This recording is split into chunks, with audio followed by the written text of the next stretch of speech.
Good day, good day. Welcome, welcome. Thank you so much for tuning in. I'm Jay, and this is Homeschool Yo Kids podcast. Today we have with us Erica. Erica, introduce yourself. Hi, my name is Erica Davis Petrie, and I am the owner and coordinator for a family gaming conference called Game School Con. Oh, nice. How did we get here? Because you had to take a journey to start a whole game school conference. So how did we get here?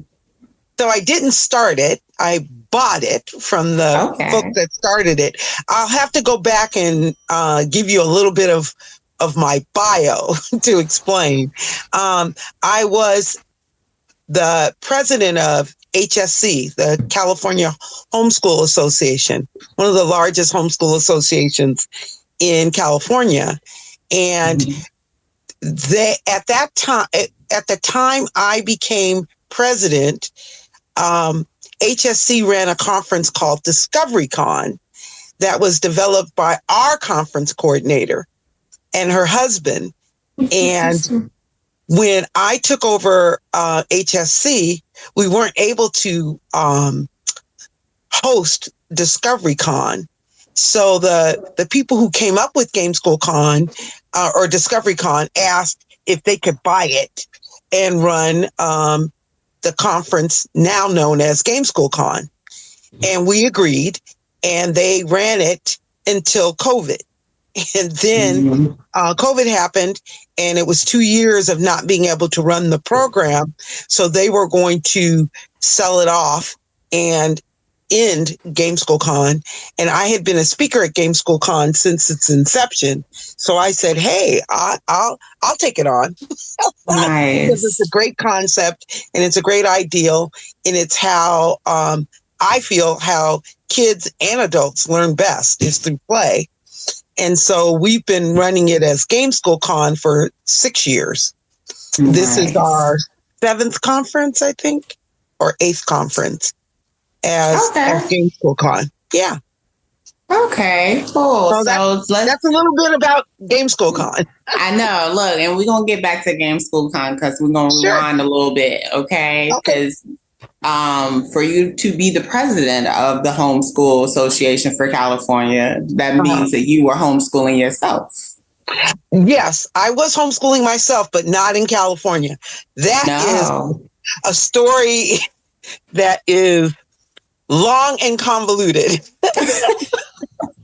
So I am a radical unschooler. And if you don't know what that term means, is we were whole life unschoolers. So we didn't follow a curriculum. We weren't scope and sequence. We believed in learning through life. And there were very few.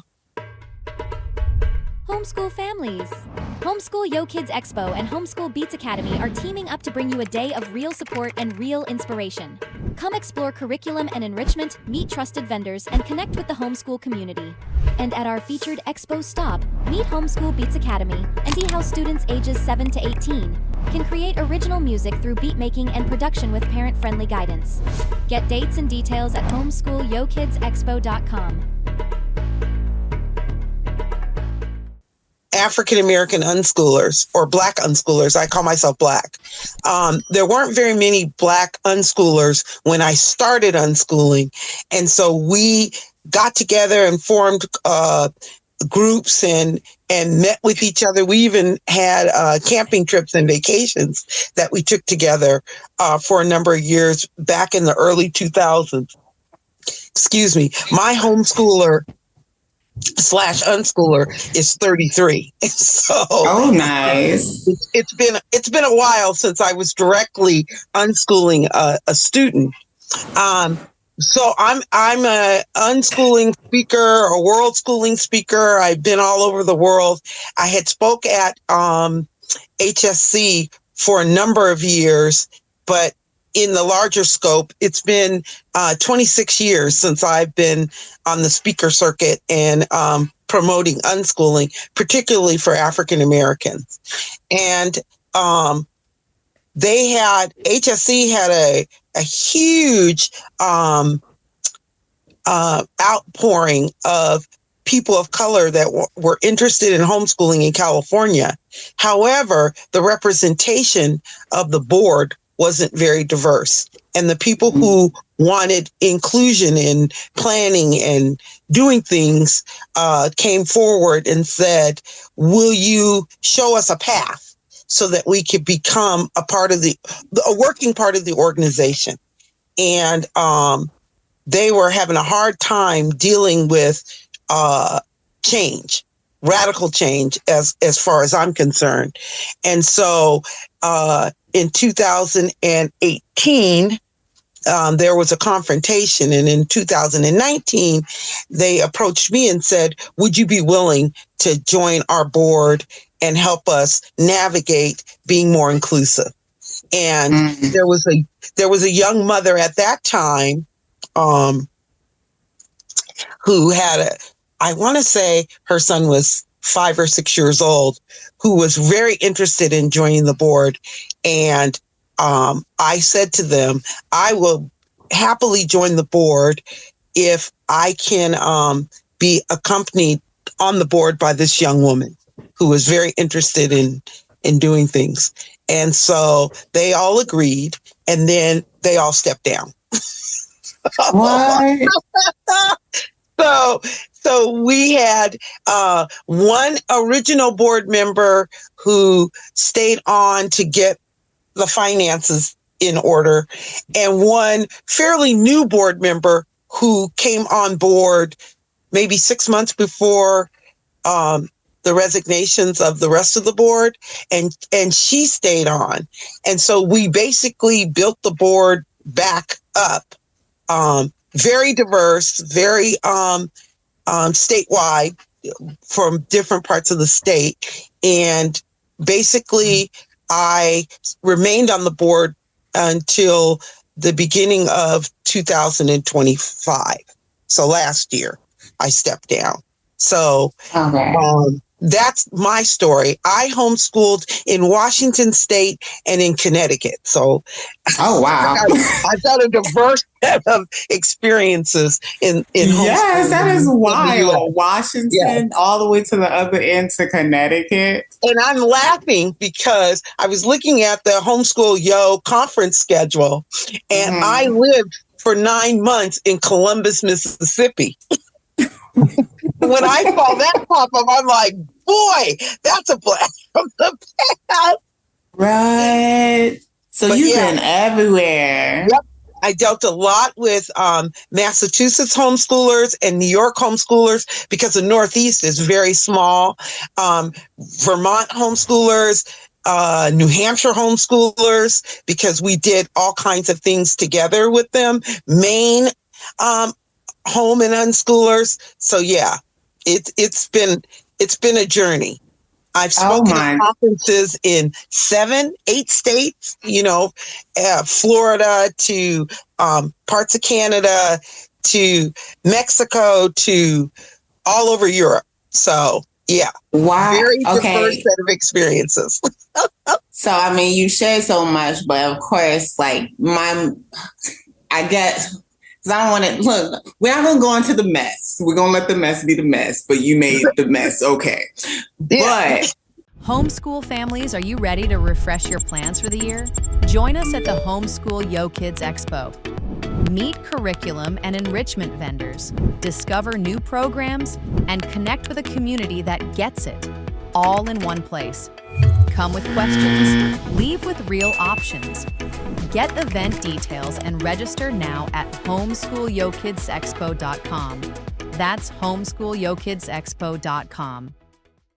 Why are you so passionate about unschooling, especially for Black people? Education has always been the ticket to success in our community, allegedly. We've been told. I'm happy to say to you, we've been told that that's our ticket. That's the normalization of being Black. Assimilate, make sure that you follow, not lead.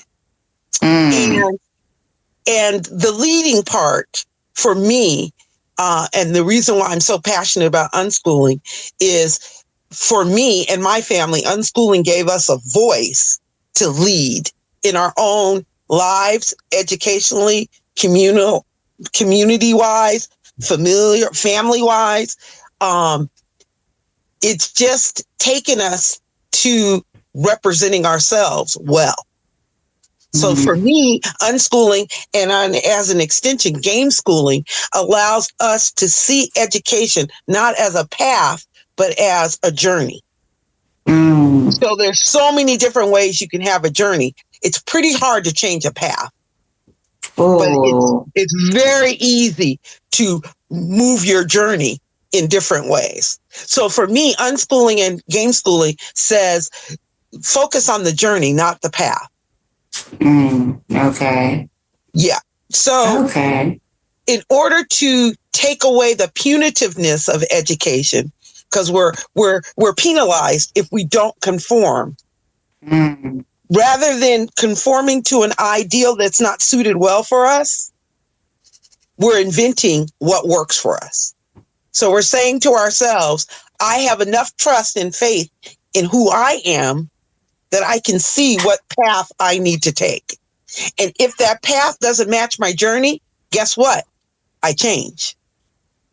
So education reform for me is discovering what individually will motivate you to success.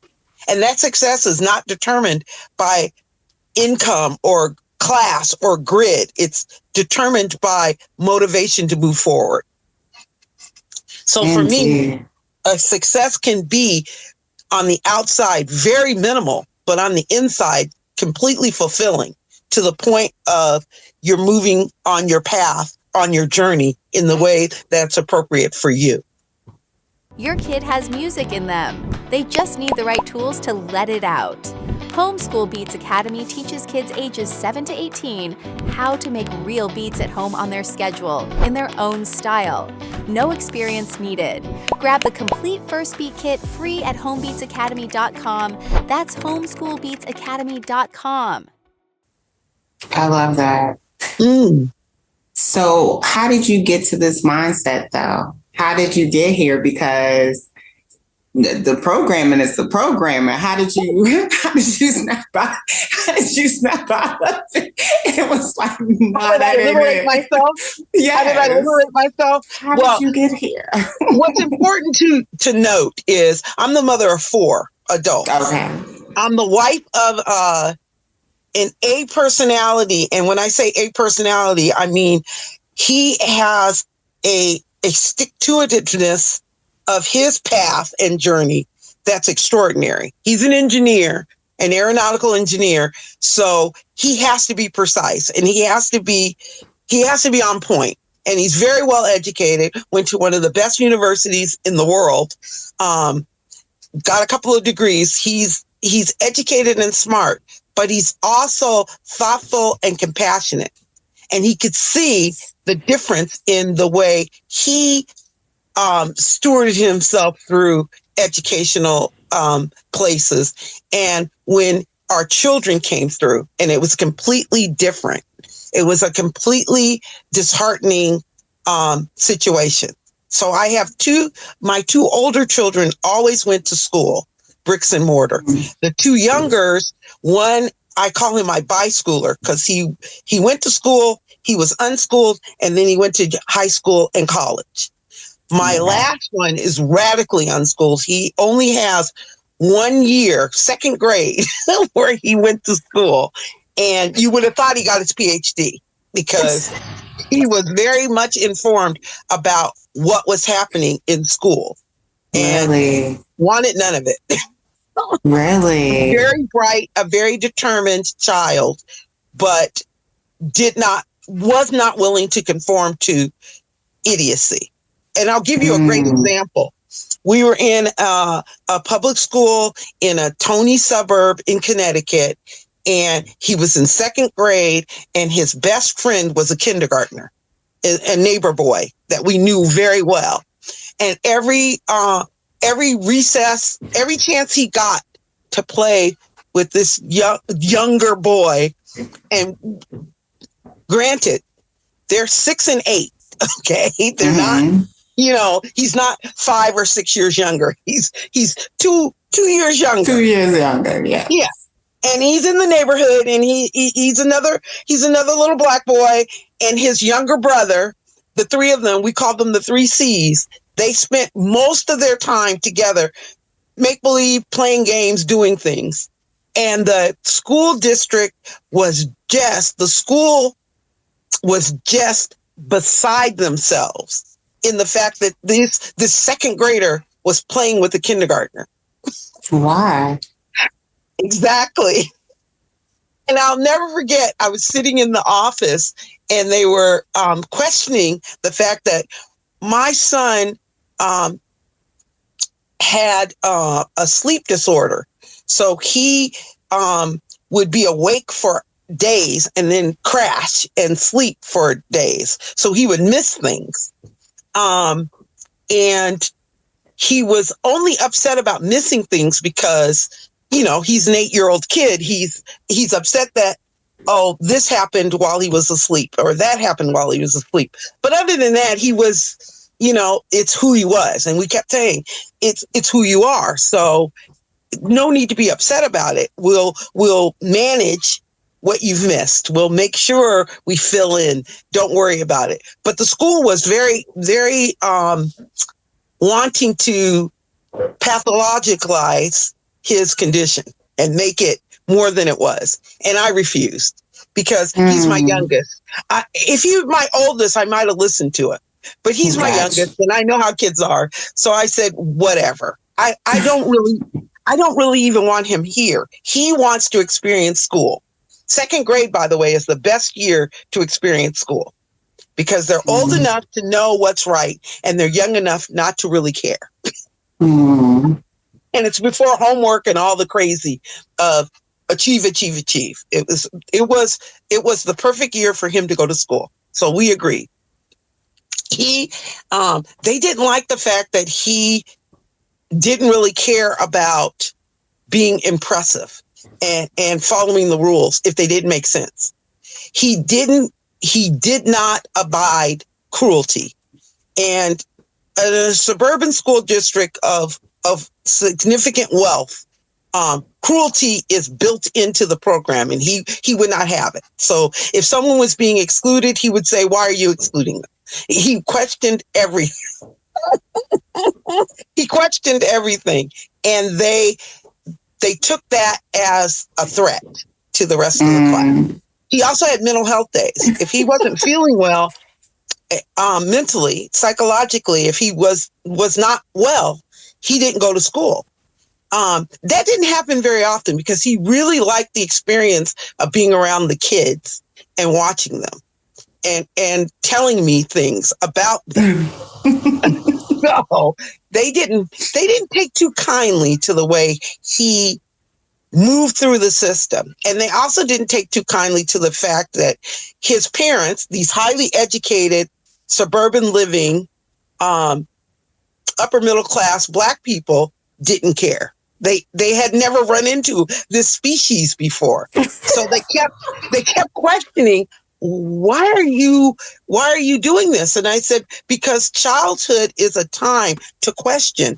It's a time to affirm who you are and how you're going to move in the world. It's not a time for rote memorization or to conform. That's not what childhood is about.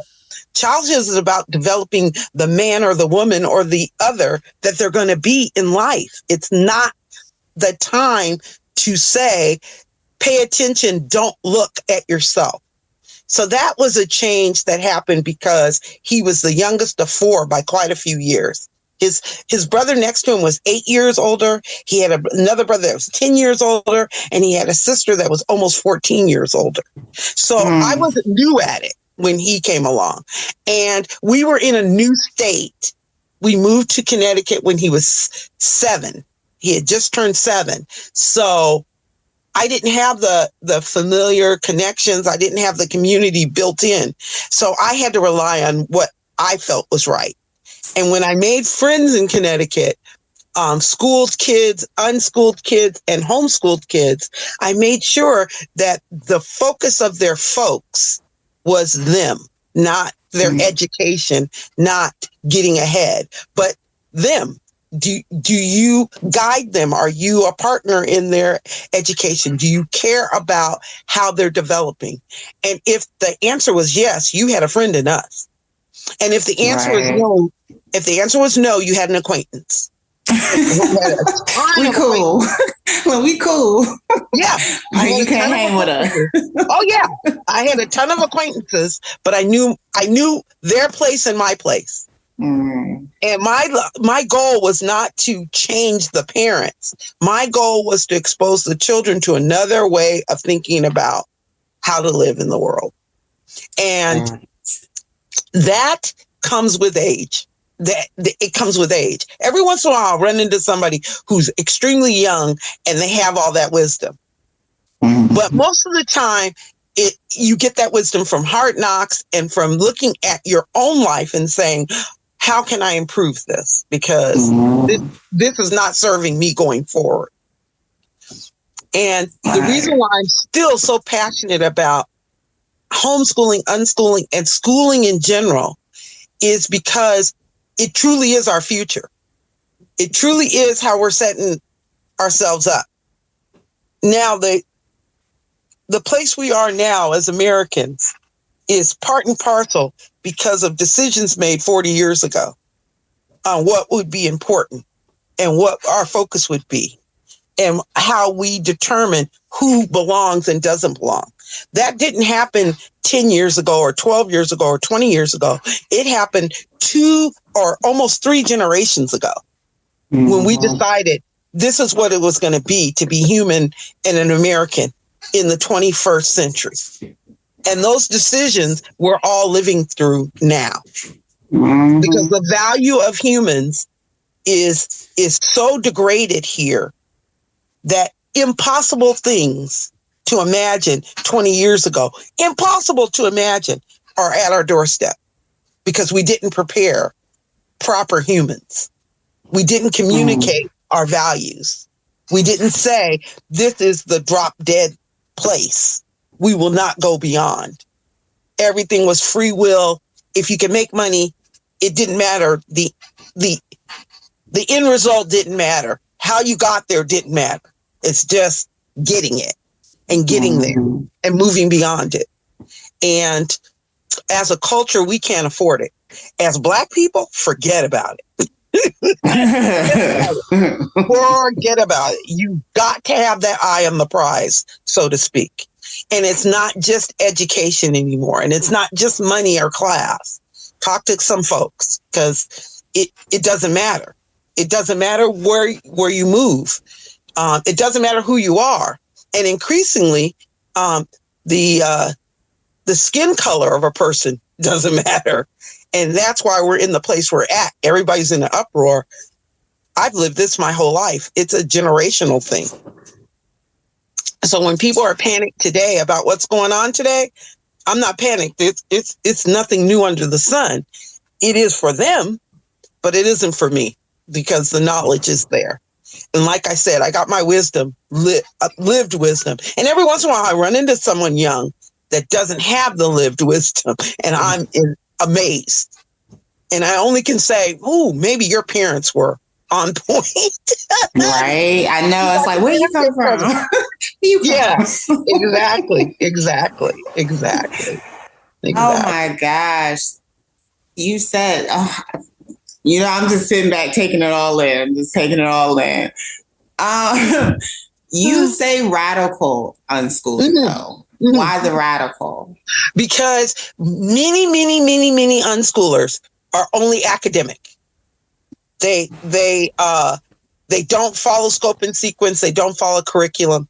And that's where the unschooling ends. Radical unschooling is everything in life is up to the individual and to their community group to decide how they're going to move through the world. So we didn't have bedtimes.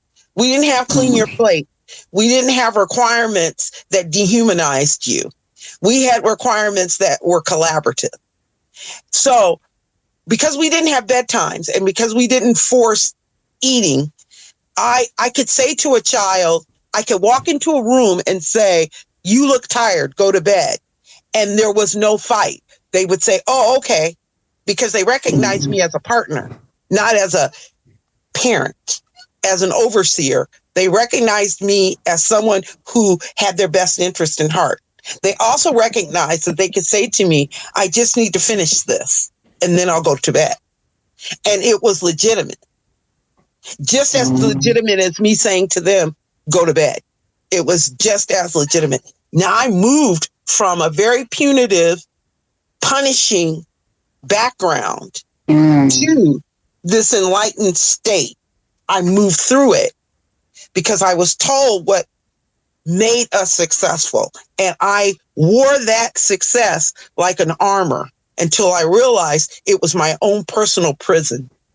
And then I had to change. I had to radically change. And it was step by step. It wasn't, I woke up one day and said, this is how I'm going to live my life. It was step by step, questioning, why does this make sense? Why does this not make sense? Why am I robbing my children and myself of self-determination? Why would I do that in a system that's supposed to cherish individuality? Why am I requiring conformity? What does that serve? Who does that serve? And I realized it didn't serve me. It didn't serve me well. I don't know if you remember Freddie Gray. He was a young man that was murdered in Maryland. And his mother and all the community decided they're going to protest. They're not taking it. They're going to go somewhere. There was a young man in the community that ran to the protest, and his mother saw him and she ran down to the protest, and she's beating him and dragging him. She doesn't want him there because she doesn't want him to be hurt. In that moment, I said to a good friend of mine, and then typed up an editorial comment, when she ran there, she should have joined him, not penalized him. But everybody in the press, all these people came out and said, good for that mother. Good for her getting down there and getting her boy. And I said, that's where police brutality begins. Because we justify abuse rather than objectify it and stand behind. Or compliance in general. Like, there you go. There you go. And it's so hard. It's so hard not to want safety where there is none. It's so hard to think that you can grab a young man and humiliate him and pull him back to keep him safe when there is no safety in that. Because at that moment, he lost his mother as a partner. He lost her as an advocate, as a confidant, as a compadre. He lost her there. And to build back to that, to build back to trust, to build back to compliance, to build back to their unit, usually doesn't happen. He probably lost his mother that day. Yeah, he's going to remember it. Like, he's going to always reflect back to that day. Now, imagine what it would have looked like if she saw the way I saw my son confronting something. If she had come in and stood next to him and said, I'm going to give you legitimacy of my gender and my age. I'm not going to run away. I'm going to stand with you because this is your cause and therefore it's my cause. What would that have looked like? Would Dr. Phil have called her the mother of the year? Would she been interviewed by all these people who wanted to give her credence for doing their dirty work? They would have called that child abuse. How could you have your child out there? How could you? How could you There be you go. standing out there with your child? There you are. There you are. But Letting coming them- to that, just like the talk, I had to apologize to my children. I had to apologize to my children. We all got the talk. I know you got the talk. You don't do this, you don't do that, this, that, and the other. If they ask you, blah, blah, blah, blah, blah. No. No. When Trayvon Martin was killed, when Freddie Gray was killed, when all these names and numbers were killed, I said to my children, I'm sorry. If a racist cop or person in authority wants to kill you, you're going to die.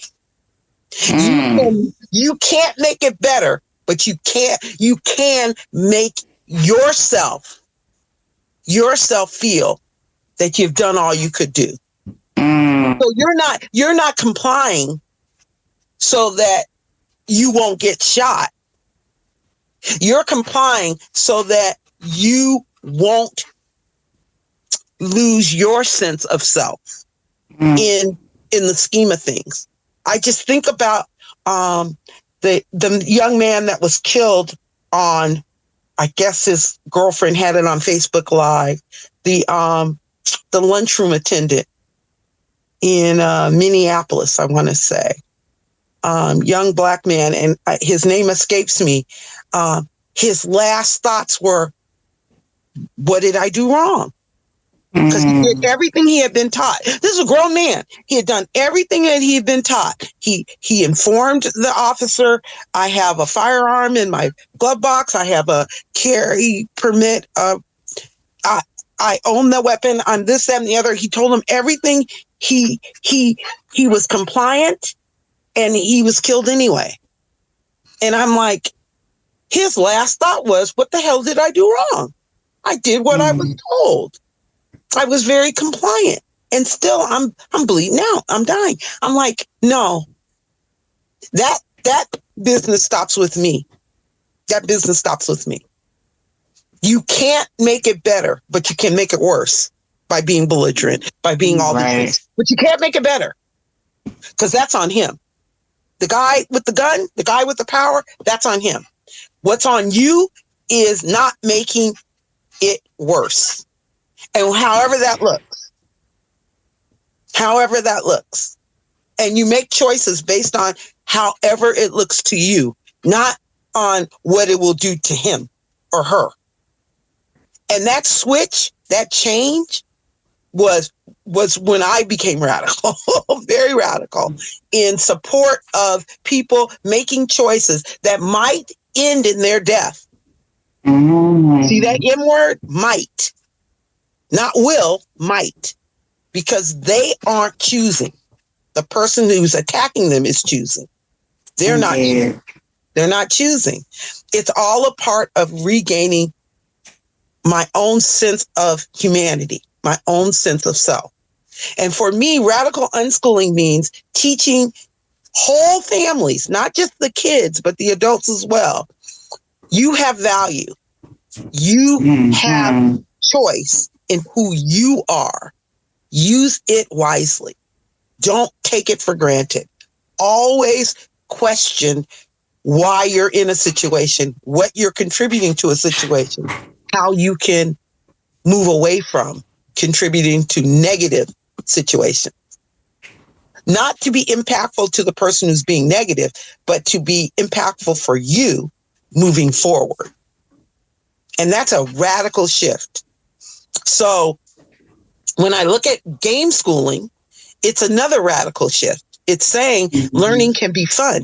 It can be joyful. You can learn anything on earth with a game. We've been taught that math is drudgery, that this is drudgery, science, physics. I tell people all the time, if you have a 6-year-old, teach physics first, because it makes math make sense. Don't waste your time. Don't waste your time on the little building blocks. Teach physics first, because physics is how the world works. And math helps physics. So you want the help. You want the help. We've been told math is this thing over here. Science is this thing over there. And only a privileged few get to study it, make it make sense, work with it. That's the exact opposite. Everybody experiences physics. Everybody experiences math. Give a kid a pizza and tell him to pass out 8 pieces. That kid's going to make it work. Okay? That kid's going to work it out. Give a kid a couple of dollars, tell him to go to the store. If he, with coupons and discounts, can save money, he gets to pocket it. That kid will work it out. Yes, ma'am. But we take away that natural curiosity, that natural ability, when we put it in a category and call it school. When we put it in a category and call it curriculum. When we put it in a category and call it inaccessible. And some of the worst people teach math and science. What? Talk, man. They don't have a love of it. They don't have a love of it. Because they can't afford to have a love of it. Yes. Same thing with art. The people who teach art in schools, very rarely it's their passion. It's just what they did because something else didn't work out. That's the shame of it.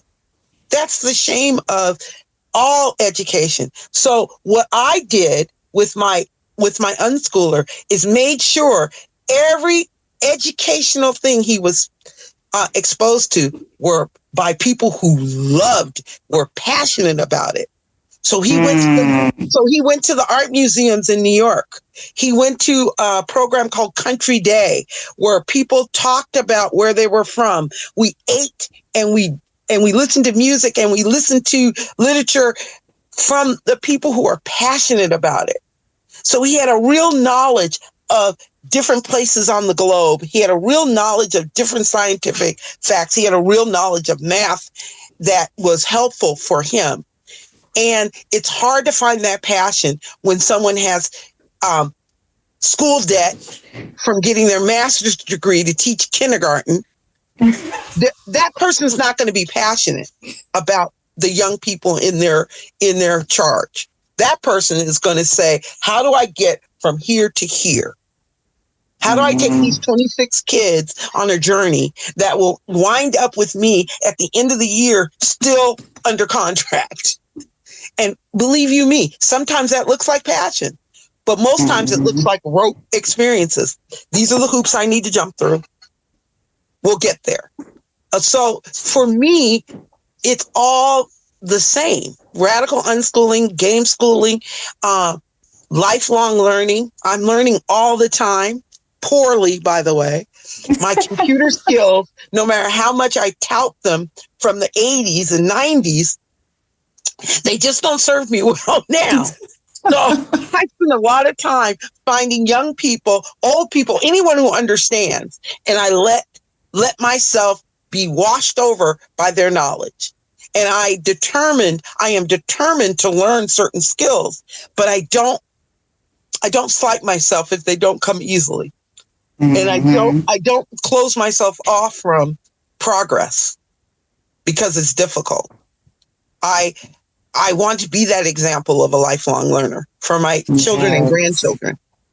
And it's hard. In this world, it's hard because most times you see people as experts, quote unquote. You very rarely see the struggle to get to expert. Talk about it. I spend a lot of time talking about, damn, I can't believe I did this last year.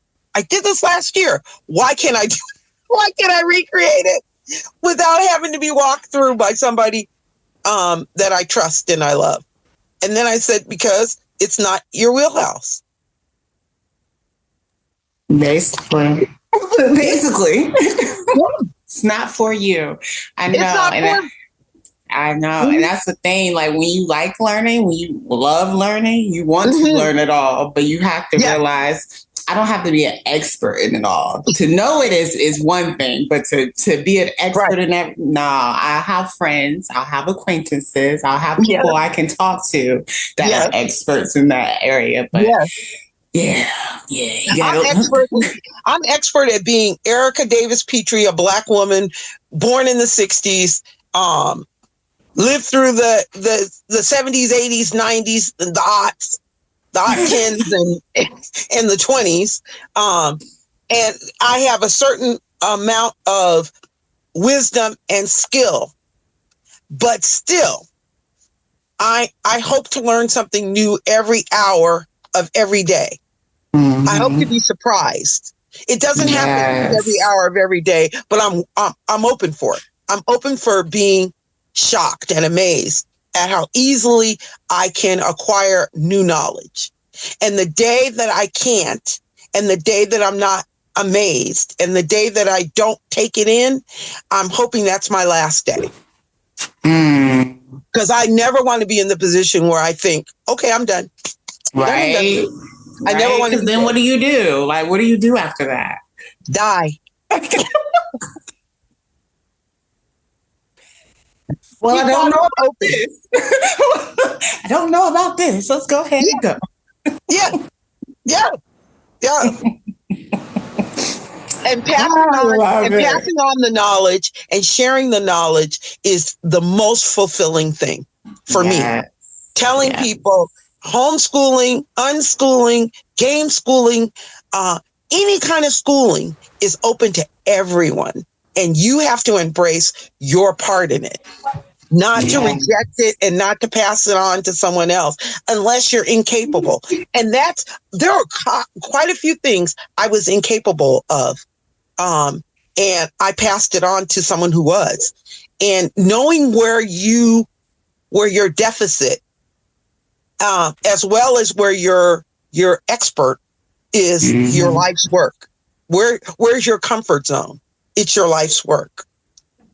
But Game School Con, for me, gives permission for families, particularly families of color, to have fun with their kids, to make learning fun, to look at video gaming, to look at RPGs, role-playing games, to look at active games like Nerf battles and all kinds of different things, building with Legos.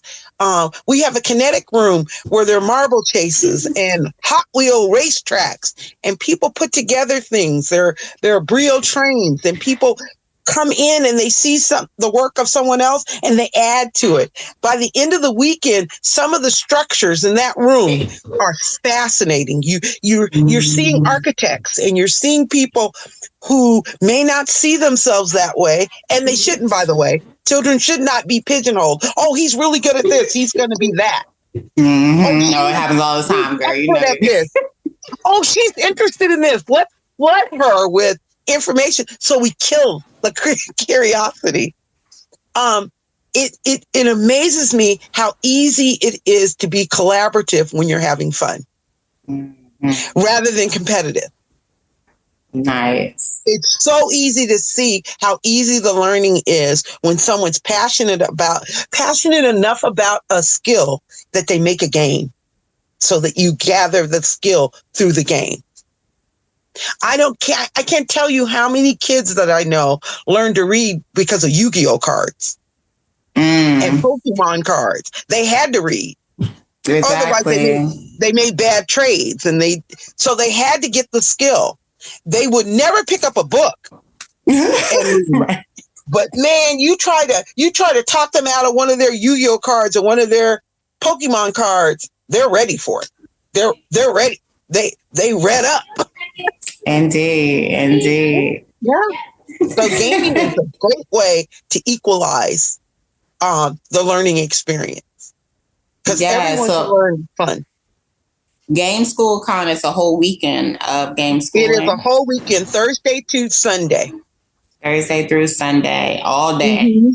All day and night. As a matter of fact, the best part of Game School Con is not when we're running games or talks. We have panel discussions. We invite game designers. The designer of Play Black Wall Street is coming. He's got a new game coming out. And he comes and he talks about how he became a game designer. We have a young man that is a video game designer. And he comes and he talks about how he became a game designer. It's fascinating to me how people build their careers around what they're passionate about and what they're good at. So, but the best part of it, even having said we have a play to win program where game designers send me games. We put them out in the board game library. People play them, and then they use a raffle ticket to put in the box so that at the end of the day, they have the chance to win the game they played.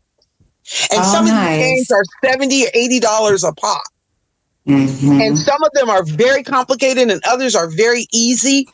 Families are playing together. Even having said that, the best times to me of Game School Con is staying at the hotel in the late night, either playing a game, meeting somebody, talking with somebody on an intimate level about their passion. And it happens all over the hotel. It's fascinating to watch people who come skeptical about their son's video game playing or their daughter's My Pretty Pony obsession. And they leave with confidence that that's nurturing passion, that's building a relationship, that's more valuable than being punitive about their passion. I'm old enough to remember my biggest fault was I was a reader. Why don't you go outside? You always got your head in a book. Why don't you go outside and play? And I laugh hysterically because now the big push is, why don't you, the kids don't know how to read. Yeah, they know how to read. They just don't read the way you want them to read. They're not performative readers. They're readers for information and knowledge. We have to give space for the kind of passionate reading I did as a kid. And I was a reader because I had time and it took no technology except for a light. I could read anywhere. Now kids can be on their phones and anywhere. It's the same passion. It's the same. It's exactly the same. It's just accessed via technology. Okay. How do we encourage intelligence through technology? The question is not how do we limit it? The question is how do we expand and grow from it and move forward with it? Remember that journey talk? Not the path, the journey. Does this inform the journey? Is it taking away from the journey? That's the beauty of Game School Con. People come in skeptical. I love it when grandparents come because they're sure their own children are doing damage to their grandchildren. And they come and they play a couple of games with their grandchildren where the grandchild has the knowledge and shows the grandparent how to play. And all of a sudden, boom, light bulbs go off. This kid is intelligent. This kid is passionate. This kid can transfer knowledge. Anyone who can transfer knowledge can learn. Yes. If you want to know what your child knows, ask them to teach you something. Yes. Don't waste your time getting tutors and doing all of that. Ask them to teach you something. Then you can see where they are missing, where they could use augmentation, and where they're genius. You can see it if you ask to be the student rather than the teacher. My youngest son, who abhorred school to the point where it wasn't pretty for a couple of years. He decided he was going to be a writing tutor because he loved this passionate, great writer. He took 10 to 13-year-old boys, mostly, a couple of girls in our little homeschool co-op. And he told them, take your favorite book and change it. Take your favorite story and change it. Make it better, make it worse. I don't care. Change it. Through those changes, he found where their punctuation was off. He found where they didn't know how to write a connective paragraph. He found all this stuff.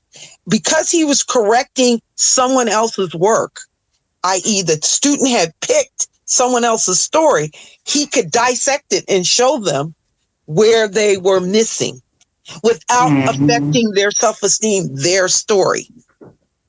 He didn't ask for their story until almost the end of the semester. And then he never corrected it because it was theirs. And he wanted them to own their work, but he wanted them to learn through others' work. I'm like, how the hell? He was 12, 13 years old when he was running these workshops. Oh, that's beautiful. That is amazing. His whole life up until that point had been, what do you value about yourself? And what do you want to project to others? And what kinds of passion were squashed by someone judging your work rather than seeing your progress? And he took that, man, the first semester, he had 12 students. The second semester, there was a waiting list of 40. Oh, wow. Yes. Because they wanted the word spread. We were in the store. Quit. We were in the store. We were in the supermarket, and a grandmother of one of his students that had come to one of the slams, another class, she said, I can't believe how good her grandson is at writing. Thank you. What did you do? He said, I was a good listener. Oh. I wanted to hear his story. And so he wanted to share it. I was a good listener. He didn't talk technique or any of that. He's, I was just a good listener. He's a good writer, and I was a good listener. You could have knocked me over. You could have knocked me over, because that kind of love from another teenage boy who they all looked up to. He had him following around like he was Peter, like Peter Pan, He didn't do well with the teens in his own group because they wanted that separation, that identification with, that angst. He didn't have it. So he wasn't a good vehicle for the angst. But he is a remarkable young man. Well, old man now. He's in his 30s. He's not old. Don't do that. Don't you do that. I'll tell you something right now. If your kids are middle-aged, you're not. But why? Okay. I mean, but they're not. So you feel like he's going to die around 60? Like, that's what I'm always saying. His oldest sibling is 46. Oh, shucks. Okay. Oh, yeah, because it's the baby. Oh, yeah. Oh, okay. Yeah. I got you. Okay. No, okay. Yeah. Oh, you got it. You got it. You got it. You're right. The math is math. Some reality. Okay. I wish it wasn't true, but yes. There you have it. There you have it. All right. No, you got it. I was listening to you talk to the T-Mobile man, and this is Jay. This is my life. My life is constantly looking for those moments where you're the person that makes a difference. And it doesn't, and it's not this deep thing. It's just a simple exchange with somebody who finds out what you do or where you go or how you are. And they take 2 minutes to say, I don't understand how that works. And you take 5 minutes more to say, this is how it works. I know. And then I was like, oh my gosh, like, please hurry up, sir. But in the meantime, please follow your dreams. Follow your dreams. Do baby steps. Like, yes. You don't have to jump in first. And the whole time I'm looking up like, okay, I really need to hurry up. But okay. And and the reason why I didn't say anything or do anything, I was puttering around. I was trying to make sure my hair looked good, all this stuff, because I'm like, that's a moment that young man will never forget. He may not act on it today or tomorrow or next week or next month, but here's a complete stranger passionate enough about encouraging his passion to spend time encouraging I know. He That's took where the time world to peace share is. it. That's where world peace is. That's where world peace is. That's sitting on an airplane and someone's child is miserable and you offering a different perspective. I always have a little something in my bag that can entertain. I'll never forget 2 flights ago, a boy had forgot his headphones. And his mother, I always have headphones on me. Every time the airline offers them, I stick them in my neck roll. There's a little pocket. I have like 18 pairs of headphones because every time I fly, they say, oh, would you like a headphone? Yes, I would. And I stuff them in. And he was like, there was so much going on at the house that I forgot. I forgot my headphones. And he was near tears, and his mother was fed up because I know what he did. He was running around doing shit. Doing everything, yes. Everything else. Yes. And so she was done. And I looked at her, not him. I looked at her and I said, I always have an extra pair of headphones on me. Would you mind if I give them to him? Because it seems like it was a stressful morning. She looked at me and she started crying. Aww. She said, yes, please. Yes. Thank you. I said, no problem. Because I was on the cheap flight. I was on the cheap airline. And all these families, they're stretching a dollar, stretching a dime. You know what I'm saying? So there would be no headphones. No. Especially not no airport headphones. Especially not no airport ones. Yeah. If I cheap. When I fly big, when I'm speaking at conferences and they comp me travel, when I'm traveling with my husband on business, I'm posh. I'm flying the airlines to give you something besides a cracker. Okay. And anytime I'm on those airlines, Delta, United, whatever, and they're handing out headphones, I take them and I stuff them in my bag. And she said, thank you so much. And I gave him the headphones and he looked at me and I knew what he wanted to say was why. And that nearly broke my heart. Right? That nearly broke my heart. All I could say in my mind was, we need to do better. Because this young man doesn't know compassion. We need to do better. His mom had tears and he just looked dumbfounded. And I said, it's okay. Take the headphones. It's going to help us all out. And he started laughing. His mom started laughing. And the people in our row started laughing. They just, it elevated a horrible situation that was going to be punitive and ugly. And it made it okay. And when he got off the plane, he wanted to offer me his pilot's wings that he had got on another flight. Because cheapo don't give out nothing. And I said, oh, no, you earned those. You earned those. Because you found a way to entertain yourself and keep us all at peace. You earned those. At peace, yes, everybody. We all good. And his mother was like, oh, thank you so much. I said, you're welcome. I've held crying babies on flights when the mamas look like they're done. Distraught, and I said, if you don't mind, I would love to hold that little chickamonkey.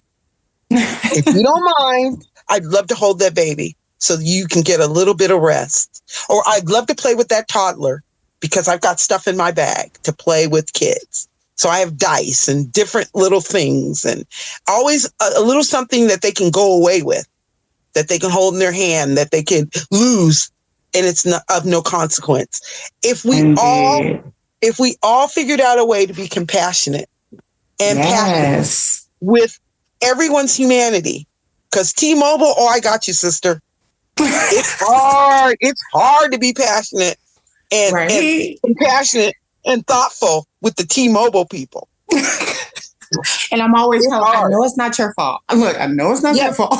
Yep. However, you are the representative. I was the same with Bank of America yesterday.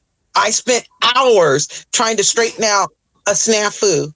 Finally, the supervisor gets on and he's got the big and bad attitude and he's telling me blah, blah, blah. And I know it's being recorded, right? Mm-hmm. So I said, bless your heart. And that ended it. That ended it for him. He was done. I need to explain this to you. I said, no, you don't. You really don't. No explanation is needed. I'm just telling you about the ridiculousness of spending hours Yes. to correct a mistake. It's not worth all of this. All you needed to do was make it right. It's not worth all of this. It's not worth 6 different representatives. It's not worth escalating it to a supervisor. The person I talk to first should have the authority to say, you know what? That's a mistake. I'll fix this now. That's all it took. But rather than that, they make it impossible so that the majority of people give up. Mm-hmm. Oh Lord, they have not met me.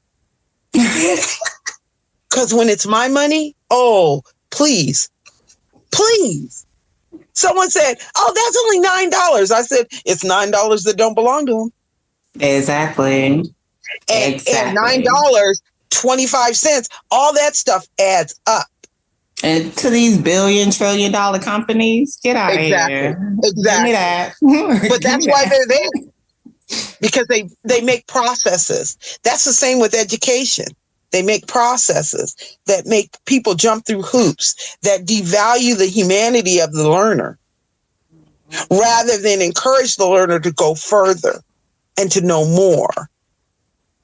A quiet classroom to me is death. It should always be vibrant. It should always, even if it's just grunting and teeth and happy tapping because they're getting something and they're doing something. It always should be alive. It should never be silent. Right. Unless, of course, it's a contest on who can be quiet the longest. Right? Because we got to play those sometimes. Look, we got to play those sometimes you got to do that mental, I don't know. I just don't think you can be quiet for an hour. I just don't think it's possible. I don't think you can do something with your time for 15 minutes without being disruptive to everybody else. Yes, I can. Okay, show me. Challenge. Challenge accepted. Who's going to fall asleep first? That was my favorite. Who's going to fall asleep first? I don't think it's going to be you. It's me every time. It's me. I got it.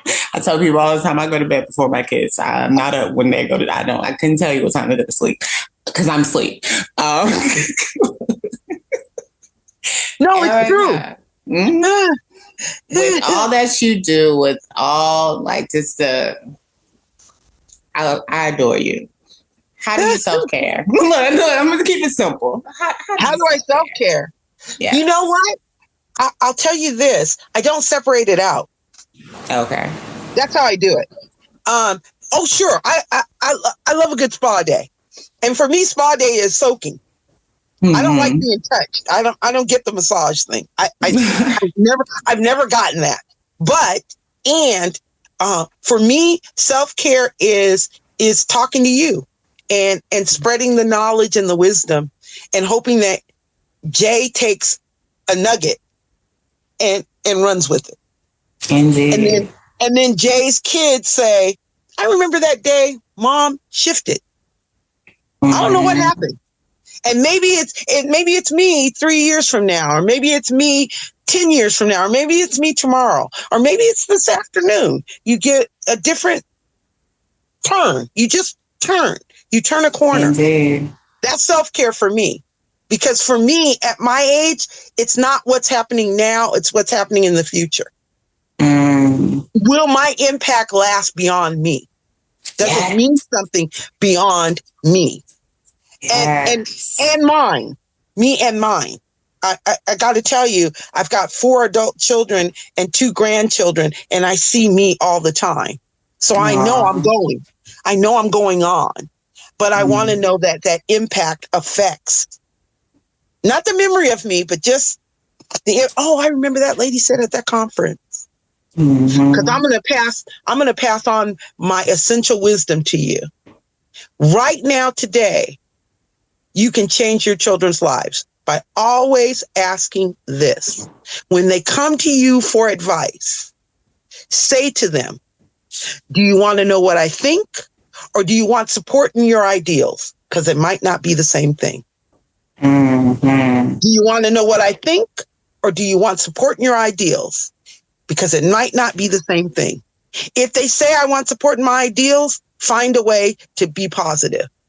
If they say, I want your advice, give it to them wholeheartedly, no holds barred. Teach them to trust you, will not lie to them, will not deceive them, will not add to the people that don't encourage them positively. And if they ask a question that you have a yes for, immediately pause. Say to them, let me think about that. So that they know saying yes is as thoughtful as saying no. Because right now, we have a society of people who think yes is easy and no is hard. And it should be the exact opposite. For my family, no is firm. Because it's so few times said. Because very much I'm there to make things happen. And if I can't make things happen, that no is solid. But my yes is always measured because I want them to know it's thoughtful all the time. I'm always thinking before I respond. It's very rare that they get an excited yes.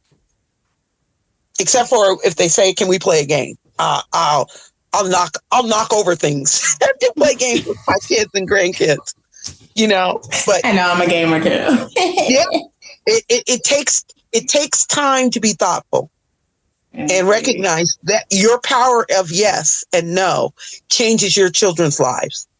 So always use the yes and no with the weight that it is for your kids, because it's everything. Approval is everything. Denial is everything. So you measure those responses. Pause for the positive yes and pause for the positive no. Yes. Okay, two more things.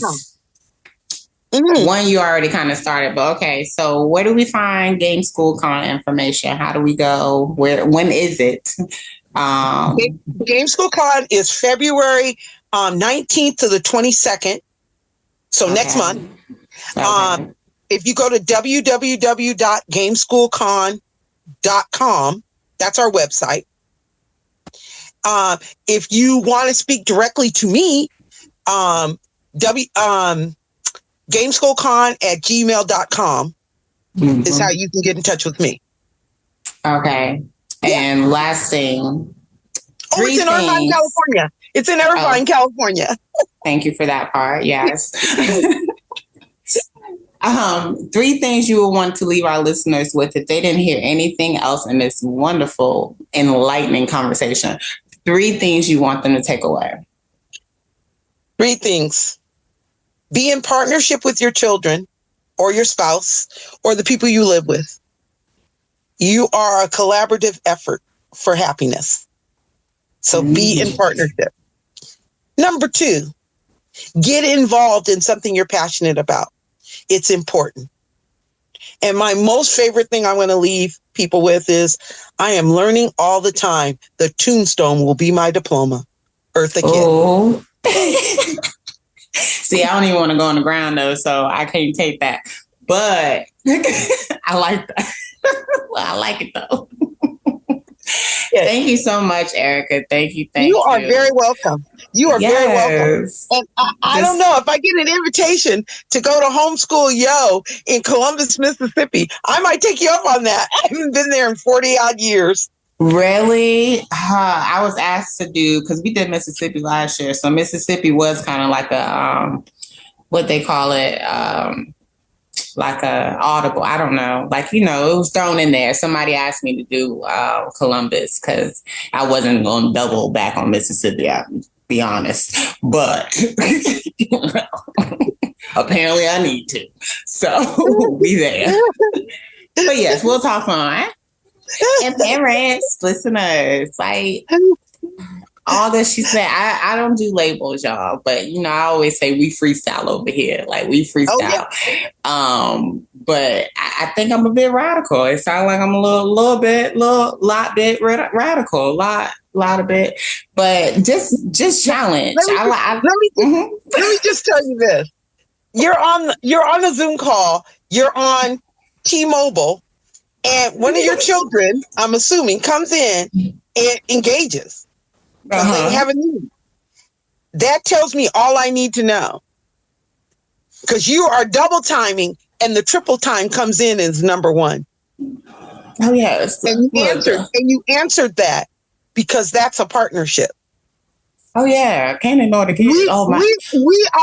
We are acquaintances. We are an exchange of information. That's solid. That was wait a minute. That was wait a minute to the T-Mobile man. That was wait a minute to me, and there was a direct answer to that. If I say nothing else about you, and if I know nothing else about you, you are intentional with your children. And they have a priority, and they have a partnership, and they expect to be answered. Yes, they expect it. Yes, they expect it. You can tell them don't care what I'm doing. You can tell them to wait. You can tell them in a minute. But because they came forward and asked, I know they're honored. Yes, ma'am. Yes, ma'am. Because you were on the phone. You were doing business. You were doing grown folks' business. And they knew they could come in. For me, still ask a question. For me, that's a blessing. That's a blessing for the future. I thank you for that. Because we need more intentional folks to recognize that young people are living what we design. Indeed. So if your kid is a brat, which I don't believe, if your kid is uncontrollable, it's because they're ignored. It's because they have to go to extreme things to get attention. It's not just come in and ask a question while mom is busy. It's excuse me, I have a question. And that can be told, I'm on the phone right now. I'll get to you when I'm finished. Or it could be, excuse me, phone person, excuse me, Zoom person. I gotta take care of that. The whole time I thought I was on mute with you. Apparently not. But it was a wonderful thing to witness. And we need more of that. We need more of people feeling so connected they can come to you when they need to. Not to be answered right away. You handled your business. Thank you very much. And that's the example I like to see in the world. And I try to do that and encourage that wherever I see it. Oh, you're a good mama. You're listening. It's rather loud, but you're listening. You're present. And sometimes you need to hear them because we don't know how it's affected outside of us. We don't see it. So it's our job to point it out, to recognize, just like the young T-Mobile man. You recognize he was at a crossroads. I'm gonna help you out. I'm gonna encourage you to investigate your passion. I'm gonna encourage you in this little 7-minute phone call, which was about business. Right. And I feel like he was partly killing time, but he was also like, he did have something that he really wanted to share. Mm-hmm. And you projected care. Yeah. But Black women project care. And that's the hard part. We need to shut it off every once in a while so that other people can handle the care. And so my self-care is remembering that I don't have to be that person all the time. I can be me. I can be me without opening to, it's hard though. Oh, there's so much wisdom. There's so much love. And because if you could be the solution, why not? Like, why not? Oh, that needs to be a bumper sticker. If you could be the solution, why not? We need to ask more questions instead of making statements. How can I help? How can I help? Yes. No, I like that. If you can be the solution, why not? That's beautiful. Yes. That'll go right along with I'm learning all the time. The tombstone will be my diploma. That's going right along. Yeah. It's never gonna end for me. I know that. Nope. So and my absolute favorite bumper sticker is World peace begins at home. Be kind to your children. And on that note, homeschool your kids.